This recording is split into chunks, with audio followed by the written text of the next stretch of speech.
আসসালামু আলাইকুম, বিসমিল্লাহির রহমানির রহিম। আজকে আমি আলু বেগুন দিয়ে একটা মজাদার শুটকি রান্না করব। কারণ শুটকি খেতে কেনা পছন্দ করে, সবারই ভালো লাগে। কারণ আমি এই ভিডিওটার মধ্যে বেশি কথা বলবো না আপনাদের সাথে, শুধু খালি আপনাদেরকে আমি রান্নাটা দেখাবো। তাহলে চলেন, রান্নাটা অলরেডি স্টার্ট করে দিয়েছি, আপনারা দেখতে থাকেন। এখানে আমি পেঁয়াজ কুচি, রসুন, তেজপাতা দিয়েছি, কারণ শুটকিতে আমি একটু রসুন বেশি দেই, আমার কাছে ভালো লাগে। কারণ শুটকি মানেই হলো রসুন, আর এমনি তো আমি একটু রসুন বেশি খাই সব কিছুতেই। আমার কাছে রসুনের ঘ্রাণটা খুবই ভালো লাগে।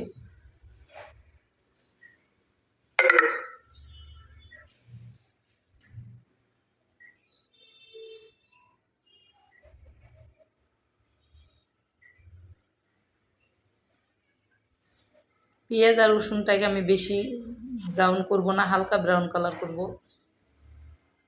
এখানে আমি পাতলা করে কালো বেগুন যেটা বলে ওইটা আর আলু কেটে রেখেছি। আলু আমি বেশি একটা দিইনি, ছোট্ট একটা আলু দিয়েছি।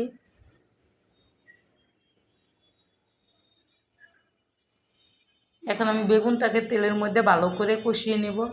টমেটো দিয়ে দিব এখন, কারণ আমি শুটকির মধ্যে কখনো টমেটো দিয়ে খাই নাই, এবার রান্না করে দেখি কীরকম লাগে।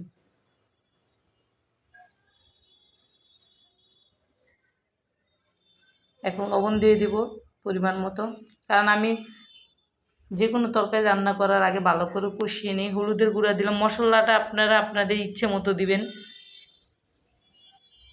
মরিচের গুঁড়া দিলাম, কারণ আমাদের পছন্দ আর দেখা যায় যে আপনাদের পছন্দ অনেকের এক হয় না। অনেকে ধনিয়ার গুঁড়া, জিরার গুঁড়া বেশি খায়, আমিও খাই কিন্তু খুব কম।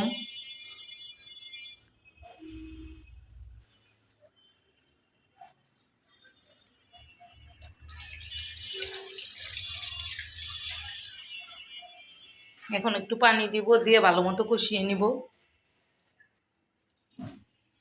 কারণ আমি তরকারি কষাতে কষাতেই তরকারি অর্ধেক সিদ্ধ হয়ে যায়। আমি তরকারি সবসময় খুবই ভালোভাবে কষিয়ে নিই।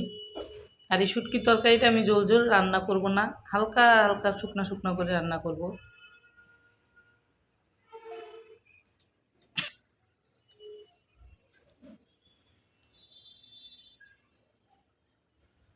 আগে থেকে শুটকিটাকে ধুয়ে পরিষ্কার করে রেখেছিলাম। তার পানিতে এটা হচ্ছে একটু বড় সাইজের কিসকি মাছের শুটকি।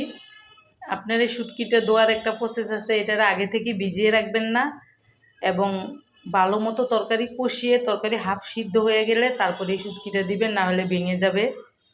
সামান্য পানি দিব, কারণ এই শুটকি ছোট হোক আর বড় হোক, শুটকি রান্না করার টেকনিক আছে। তো হাফ হাফ বেগুন সিদ্ধ হয়ে গেছে, তারপর আমি শুটকিটা দিছি। আমার শুটকিটা একবার আস্ত আস্ত থাকবে, ভাঙবে না।